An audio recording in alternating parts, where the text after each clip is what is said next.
he couldn't give them rest right now, Max could give them something that might restore them somewhat.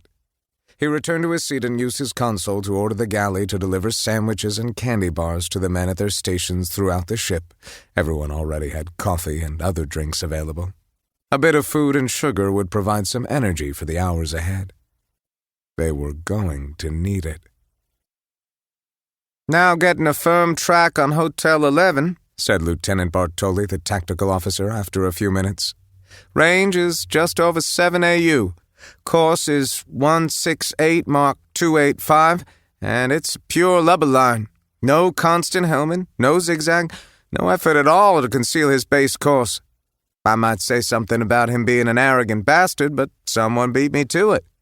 Anyway, he's on the deceleration leg of his trajectory, and he's right at the standard G-load for type.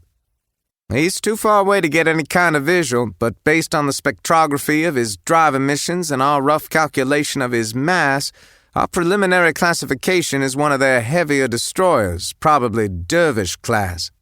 It appears that he plans on joining the containment group.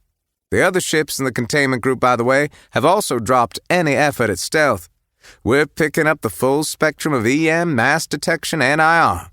No trouble tracking them now, sir." As soon as he stopped speaking, Bartoli looked down and made himself conspicuously busy at his console. "Mr. Bartoli," Max said in a didactic tone after watching him for about half a minute, "haven't you forgotten something?" "I don't think so, Skipper," he said. Max simply looked at him impatiently, his head taking on a slight list to starboard. "Sir, you can't mean that you want me to, "Yes, Mr. Bartoli, I do want you to, Max said, his voice firm but not harsh. "A ship has joined the enemy formation. That's a major change in the tactical situation, requiring that the tactical officer provide a summary for the benefit of everyone in CIC in order to maintain adequate situational awareness. It's not just regulations, but immemorial naval tradition." He spoke the last 3 words in the way an engineer would say law of physics. "No matter how many times you have said most of it or how unpleasant it may be to say." "Yes, sir," Bartoli said with resignation. "The Cumberland is moored to a 6.4-kilometer diameter Kuiper Belt object orbiting 75.9 AU from Monroe Tucker B, the K-class primary of an uninhabited system in the Rubroram sector. Hotels 1, 2, 4, 6, 7, 8, and 9, soon to be joined by 11, make up an 8-vessel containment and search group surrounding us in 3 dimensions. The containment group consists of 1 Barbell-class battlecruiser, 1 Crusader-class light cruiser, and 6 destroyers of assorted classes. The group is now shifting from the Krag standard 7-ship containment formation to their standard containment formation of 8.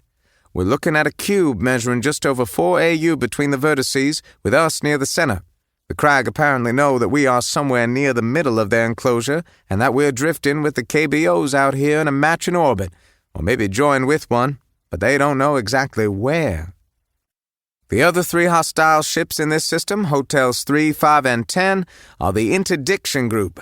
They're all Crocodile-class medium cruisers, and there's one of them at each of this system's jump points. So if we manage to escape the Krag Cube of Doom, we'd have to defeat a cruiser with roughly 8 times our firepower in order to jump out. And if we can't jump, we can't get home because we don't have enough fuel left to get home on compression drive. That is, unless there's a Standard Hydrogen Corporation filling station out here that I don't know about. Oh, and I also have this cheerful news. We're picking up multiple coded data transmissions in the vicinity of the cruisers.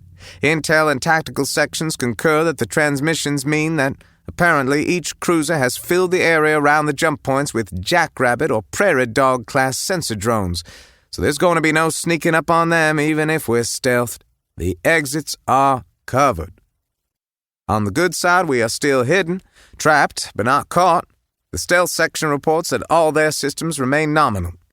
Thermal stealth functioning at peak effectiveness. The hull is being chilled to 48.3 degrees Kelvin, a perfect match for the temperature of the Kuiper Belt object we're on. The Krag infrared detectors see only a black bump on this black iceberg floating in all this black space. This isn't the ship you're looking for. Move along.